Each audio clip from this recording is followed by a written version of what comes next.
안녕하세요, 유세입니다. 오늘은요, 호감 주는 사람들의 사랑스러운 특징이라는 제목으로 재미있는 시간을 함께 하도록 하겠습니다. 어떤 사람이 호감을 주는 그런 사람일까요? 거기에 대해서 오늘 얘기를 해볼 건데요.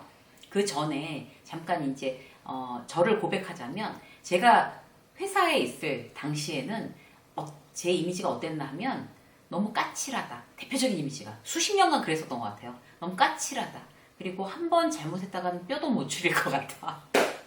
그리고 찔러도 피 한 방울 안 날 것 같다. 거래처에서 주로 그런 얘기를 들었던 것 같아요. 찔러도 피 한 방울 안 날 것 같다. 근데 그게 그때는 욕인 줄 모르고 나 그런 사람이에요. 막 이런 거 있잖아요. 왜? 나 그런 캐릭터야. 어쩌라고 막 이런 거. 지금 생각하면 굉장히 부끄럽고 좀 후회되는 것 같아요. 왜 나는 내 이미지를 그렇게 만들었을까?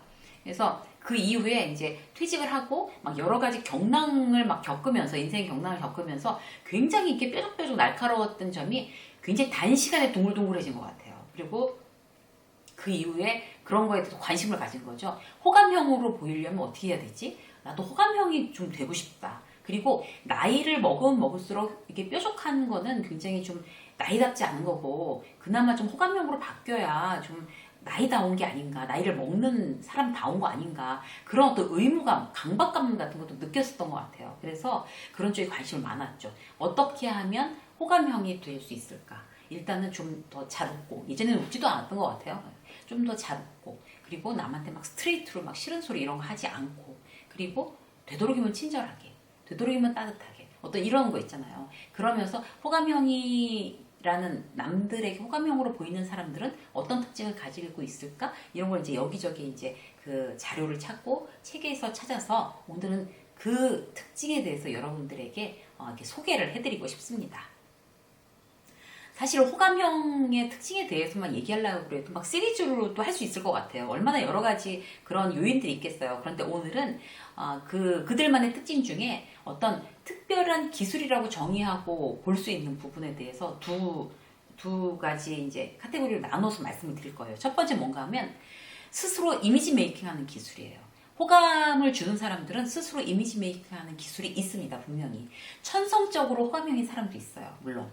근데 뭘 특별히 노력하지 않아도 그냥 그 사람 생긴 거 자체가 내추럴하게 호감형인 거예요. 그런 사람도 있죠. 그런데 그런 천성이 나에겐 없다라고 하면 후천적으로 이제 노력이 필요한 거죠. 내가 부족한 게 뭘까? 내가 호감을 주는 사람 되기에 어떤 점이 부족할까? 이런 걸 이제 생각해내서 스스로 이제 이미지 메이킹하는 기술을 익히면 훨씬 더 호감 주는 사람이 될 수가 있습니다. 우리 주변에서 이제 이 얘기를 하면서 주변에서 어떤 사람이 그런 호감형인 이미지 메이킹에 능한가? 그런 기술을 가지고 있나를 한번 생각해 보시자고요.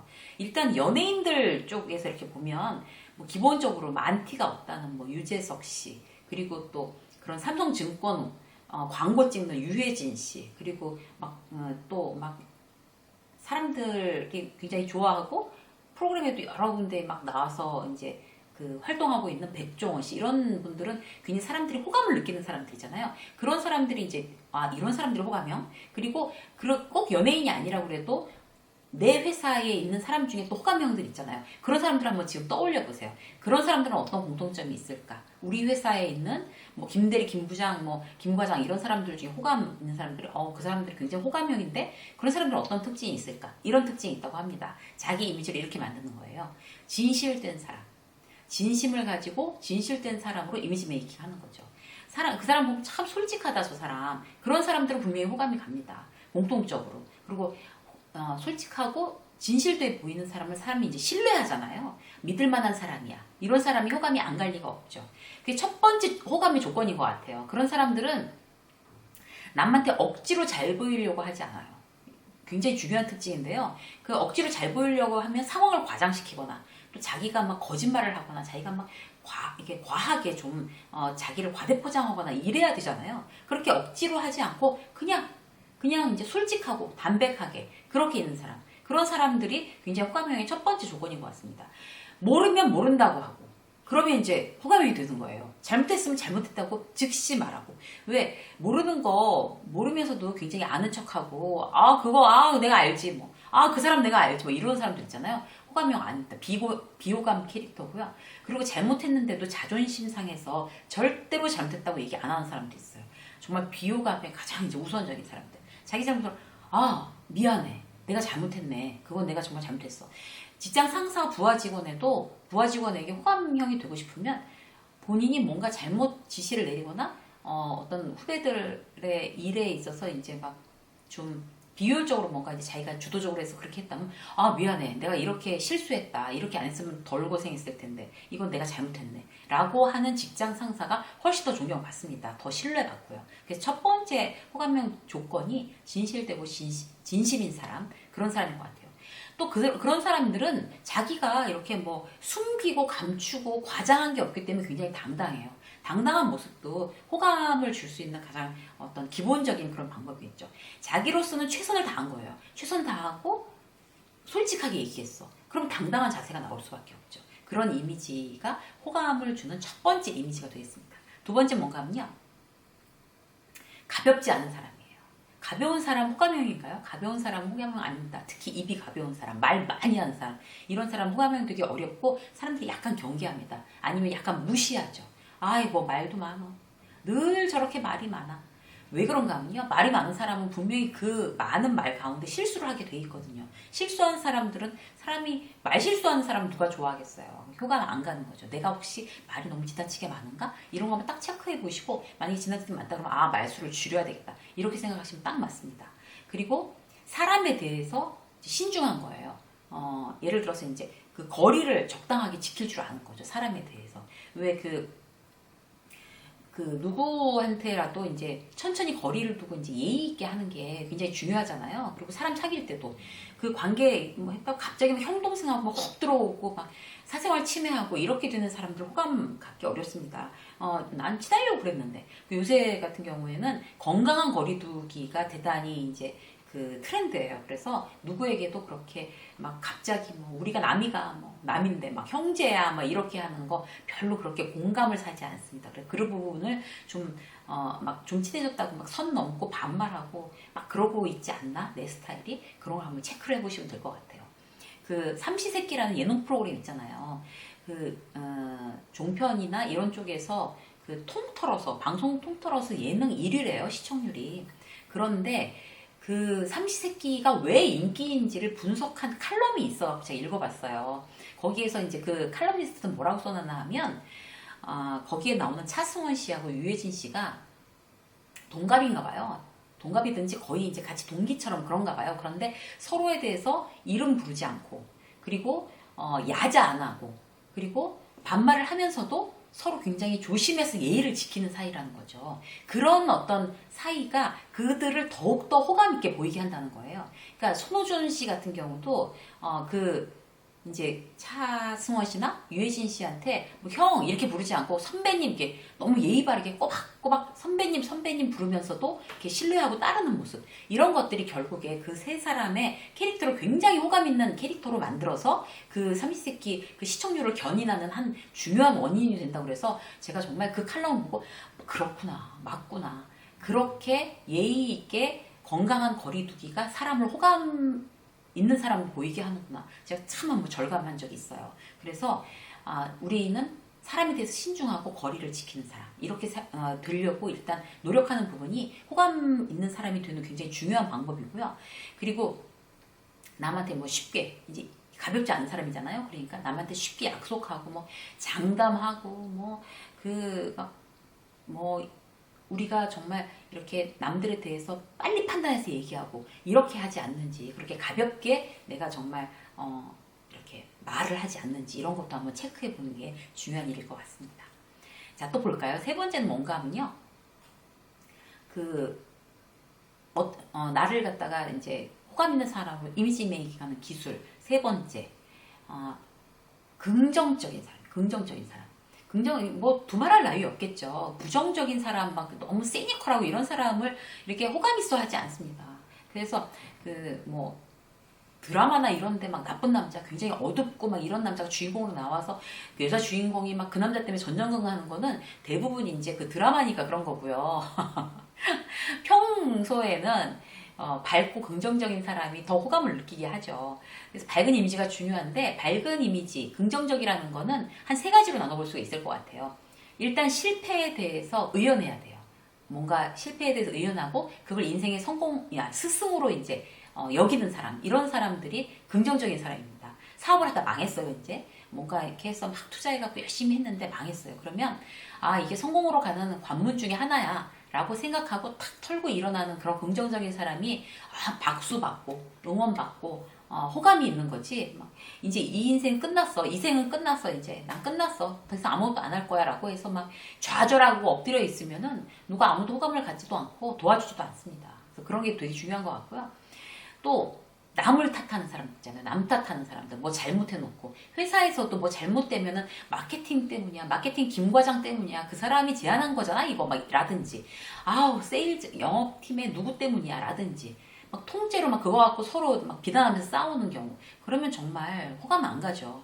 남을 탓하지, 어떤 문제가 생겼을 때 남 탓하지 않는 게 대단히 중요합니다. 그리고 왜 과거 후회하느라고 에너지 낭비하는 사람들 있잖아요. 아, 그때 그렇게만 안 했어도, 막 그런 거 막 입에 달아놓고 사는 사람들. 아, 그때 그렇게만 안 했어도 이렇게 살지도 않는 건데. 그런 얘기를 막 노상하는 거죠. 그런 사람 절대로 호감 안 가죠. 그때 그 사업만 안 했어도. 그때 그 회사만 안 들어갔어도. 제일 심한 거. 저 사람하고 결혼만 안 했어도. 이거 정말 호감 가지 않습니다. 결혼 안 했으면 뭐, 지금 뭐, 결혼했는데 어떻게 하겠어요. 행복하게 잘 살아야지. 그래서, 긍정적인 거, 그런 남을 탓하거나 과거를 후회하느라고 내 에너지를 안 쓰는 거, 그게 긍정적인 사람들. 그리고 또 마지막으로 예기치 않은 상황에 이제 딱 맞닥뜨렸을 때 바로 솔루션을 찾는 사람들, 이런 사람들이 되게 중요해요. 그런 사람들이 이제 호감을 사는 사람들이죠. 긍정적이라서. 뭐 회사에서도 딱 사고 터졌어요. 그러면은 이거 도대체 누구 책임이야? 어디서 이런 거야? 누구 때문인 거야? 이거부터 먼저 따지는 사람은 비호감 캐릭터고요. 지금 누구 책임이 문제가 아니라 지금 사고가 터졌으니까 뭐 크게 컴플레인이 터지거나 아니면 언론에 크게 문제가 해서 기사가 터질거나 이러면 이걸 어떻게 해결할 수 있을지 빨리 생각하고 빨리 조사하고 전화하고 확인해서 직장 상사한테 이렇게 지금 당장 조치를 해야 될 것 같습니다. 우선적으로 라고 하는 사람이 긍정적인 사람이고 결국 호감을 사는 사람입니다. 회사에서도 인정받고. 그래서 이제 자기 이미지 메이킹하는 기술에 대해서 3가지로 말씀드렸고요. 자, 이번에는 타인을 상대하는 기술이에요. 타인을 상대하는 기술. 호감 있는 사람들의 사랑스러운 그런 특징은 어떤 거가 있을까요? 타인을 상대하는 데 있어서. 첫 번째, 차별 없이 남을 존중하는 그런 사람입니다. 차별 없이 남을 존중한다는 거는 어떤 걸까요? 예의를 갖추는 거죠. 일단 어떤 사람한테도. 그러니까 차별 없이라고 말씀드렸잖아요. 그러니까 내 직장 상사, 뭐 부장님이 됐든 아니면 임원이 됐든 그 사람한테 대하는 거나, 정말 어디 식당 같은 데 가서 그 발레 파킹 하는 아저씨, 동년배에 막 이렇게 머리 이렇게 막 대머리인 아저씨에게 대하는 거나 똑같이 온화하고 공손하게 예의 바르게 고맙습니다 이렇게 얘기하는 거, 이런 게 바로 차별 없이 예의를 갖추고 남을 존중하는 그런 태도입니다. 호감 있는 사람들은 이렇게 합니다. 그리고 이렇게 막 사람 차별하는 사람들이 호감이 가시던가요? 절대로 호감 안 가거든요. 그리고 남이 말하는 거 대놓고 막 말 탁 끊고 들어가고, 뭐 무시하고, 그다음 반대하고, 아니면 누구 이제 자기가 별로 중요하지 않다고 생각하는 사람 막 소외시키고, 그런 거에 대해서 아무렇지도 않게 생각하고, 그런 사람들이 이제 비호감 캐릭터죠. 그리고 내 말을 너무 많이 하고 남의 말은 듣지 않고, 이런 건 정말 비호감 캐릭터잖아요. 차별 없이 존중한다는 건 내가 말하기보다도 더 많이 듣는다는 의미입니다. 듣는 것도 그냥 네 그랬어요 이게 아니고 정말 눈을 맞추고 흥미롭게 듣고 그 다음에 질문을 해주는 거죠. 좋은 질문을. 내가 지금 당신 이야기에 굉장히 흥미롭게 듣고 주의 깊게 반응하고 있습니다 라는 메시지를 전달하는 것. 내가 당신을 존중하는 중입니다. 지금 존중하고 있습니다 라는 가장 강력한 메시지는 그 사람이 무슨 얘기를 했을 때 좋은 질문을 던지는 거랍니다. 그래서 남을 차별 없이 존중하는 거 첫 번째, 타인을 상대하는 기술이었고요. 두 번째 뭔가 하면 타인을 통제하거나 설교하지 않는 거예요. 우리 이제 이런 경우 되게 많죠. 특히 나이 먹으면 나이 먹을수록 이런 경우 많습니다. 지위가 높아지면 높아질수록 많습니다. 그 자기 생각을 이제 강요하거나 명령적으로 얘기하는 거죠. 이래라 저래라 하고 막 이렇게. 그리고 막 너는 이게 문제야, 뭐 너는 또 저게 문제야, 그렇게 판단하고, 그러니까 이렇게 해, 강요하고. 왜 그럴까요? 나만 옳다고 생각하는 그런 오만함 때문입니다. 내가 나만 옳다고 생각을 하니까 그렇게 막 당연히 막 일방적으로 막 쏠 수가 있는 거예요. 막 설교하고 막 통제하고 이래라 저래라 하고. 그건 이제 자기 교만인 거죠. 그래서 절대로 남을 대하는 태도, 호감 있는 사람들 남을 대하는 태도는 이래라 저래라 하고 남한테 설교하듯이 얘기하고 명령하듯이 얘기하고 간섭하고 이러지 않는다고 해요. 대표적인 비호감 캐릭터고요. 직장 상사들 중에서 이런 캐릭터가 많잖아요. 그래서 내가 혹시 그렇게 후배 직원들한테 그렇게 막 일방적으로 명령하는 쪽으로 얘기를 하나? 그리고 이래라 저래라 막 때만 되면 참견하고 설교하나? 이런 거 다시 한번 생각해 보시기 바라겠습니다. 세 번째는 뭔가 하면요. 남을 대하는 태도, 남을 대하는 기술. 세 번째는 인연을 소중하게 생각한대요. 그러니까 사람을 귀하게 여긴다는 뜻이겠죠. 근데 이런 걸 보면 저도 굉장히 좀 반성이 되는 부분인 것 같아요. 저도 제가 막 오지랖 넓게 막 이 사람 저 사람한테 막 안부 전화하고 연락하고 이런 스타일이 아니거든요. 그런데 이렇게 카톡을 보면 사람들이 굉장히 많잖아요. 요즘에 이제 카톡에 보면 여러분들도 그러시겠지만 정말 몇백 명에서 많으면 몇천 명까지도 카톡이 있단 말이에요. 근데 그 중에서 정말 카톡으로 문자 메시지 하고 전화 통화하고 그런 사람이 몇 퍼센트나 될까요? 이렇게 카톡 이렇게 친구들 쭉 보면은 이렇게 지내고 있구나, 이 사람들이. 맞아, 이런 사람도 있었네 하면서도 그 사람한테 선뜻 연락이 안 하게 되더라고요. 그런데 어쩌다가 그런 사람들한테 연락이 오는 적이 있어요. 그러니까 너무 오랜만이죠? 잘 지내고 계신가요? 이렇게 연락이 오든지. 아니면 왜 생일이라고 위에 뜨잖아요. 카톡 보면. 그러면, 생일인 것 같아서 연락했어요. 축하해요. 막 이렇게. 그러니까 생일이 위에 뜨니까. 그렇게 연락이 오면 굉장히 친하지 않았던 예전 동료라도 어쩌다 연락을 해주면 굉장히 반갑지 않으세요? 고맙고. 남한테 고맙고 반가운 느낌을 준다는 거는 굉장히 호감형이란 뜻이죠. 그런데 나는 용기를 내서 그렇게 안 하고 내가 바쁘다는 핑계로 막 내 스스로 나를 합리화하는 거죠. 바쁘다는 핑계로 난 연락 안 하는데 그렇게 연락을 해주는 사람은 굉장히 고맙고 반가운 거예요. 당연히 호감이 있고요. 그래서 인연을 소중하게 생각하는 사람은 남들한테 호감형인 사람으로 그렇게 이미지 메이킹이 되는 겁니다. 그래서 만약에 저처럼 그렇게 한동안 소원했던 그런 사람들에게 연락을 잘 안 하는 습관이 붙어 있으신 분들.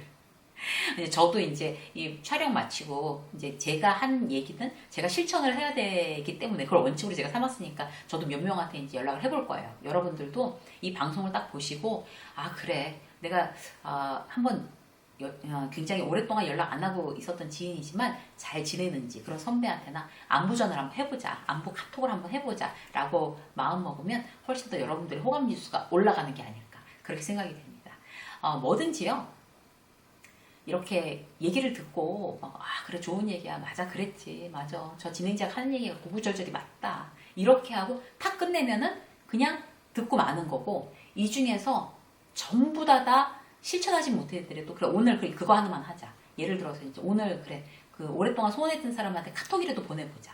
아니면 내가 너무 말이 많은 것 같은데 말수를 일단 줄여보자. 뭐 이런 거. 좀 솔직하게 나를 과장하지 말고 좀 솔직한 캐릭터가 돼보자. 이렇게 결심하시고 그대로 이제 이렇게 행동으로 옮기시면 굉장히 유익한 그런 지금의 시간이 되지 않으셨을까 그렇게 생각하고 기대해 봅니다. 유세미의 직장서, 오늘은 호감 주는 사람의 사랑스러운 특징이라는 제목으로 여러분들과 좋은 이야기를 나눴습니다. 여러분 사랑스러운 호감을 주는 그런 캐릭터로 계속 진화 발전하시기를 응원하겠습니다. 유세미의 직장서 오늘 여기까지 하겠습니다. 고맙습니다.